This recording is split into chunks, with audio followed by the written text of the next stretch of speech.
If intimidating looks could win races, the Lamborghini Huracan GT3 would have this year's Blank Pan Endurance Series all wrapped up before it even turned a wheel.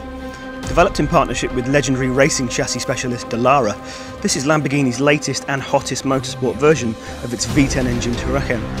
More importantly, it's a landmark for Lamborghini because it's their first in-house sports car compliant with international FIA GT3 regulations.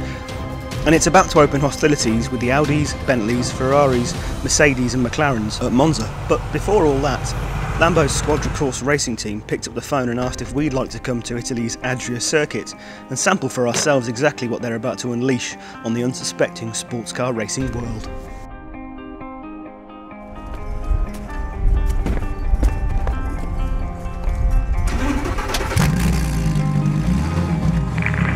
For the next few moments, this is definitely where the party's at. This is the Huracan GT3. I'm going to try not to stall it. We'll take it easy for the first couple of laps. Just try and get some heat into the tyres and into the transmission, into the brakes. Try and get the car working as it should, because they just don't work until they're really warmed up. So, what exactly goes in to a Huracan GT3? Well, the Quadricourse team started with the aluminium and carbon chassis from the Huracan. Because it's a racing car, it weighs quite a lot less than the road car, so while the road car is easily 1.5 tons with liquids on board and a few options, this racing car is easily 200 kilos lighter than that. The aerodynamics and suspension was developed in partnership with Dallara, and obviously a GT3 compliant air restrictor, which actually gives this racing car less power, they say, than the Super Trofeo version. And that's about the size of it, really. So this Adria circuit, it's actually kind of split up into two halves. The first half is basically short straights and fairly tight second gear corners, and this second half is more technical, a bit more slippery today as well. So they've got the car on full wets.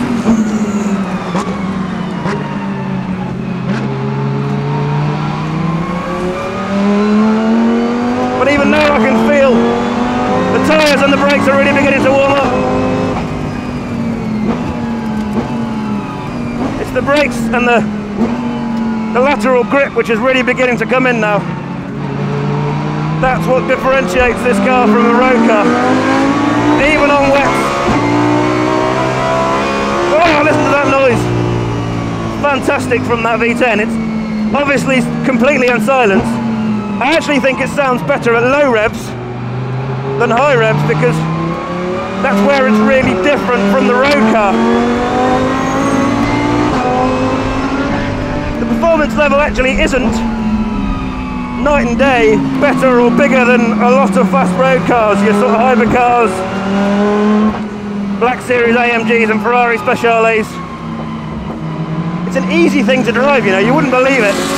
Big, evil looking green, spiky GT3 car, but wow, you know, the steering's really light and positive. The brakes are so good under your foot, and I tell you what, it's the feel that really distinguishes them. You just don't get that in a road car.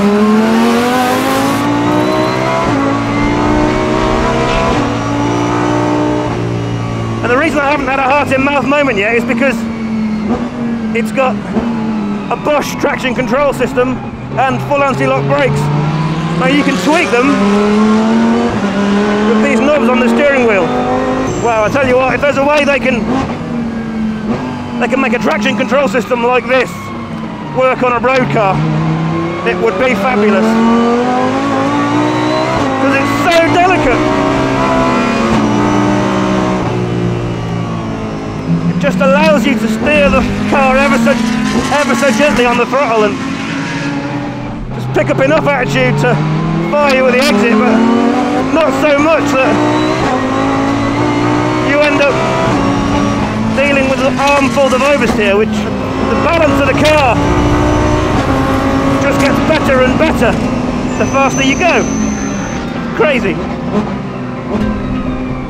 They must be in with a real chance of doing something in that series, because this car, it really feels like it looks after you, like the confidence this thing's already giving me. Yep, I could get used to this. Shame I haven't got the 370,000 euros it takes to buy the thing, but if you did, I can see why you would.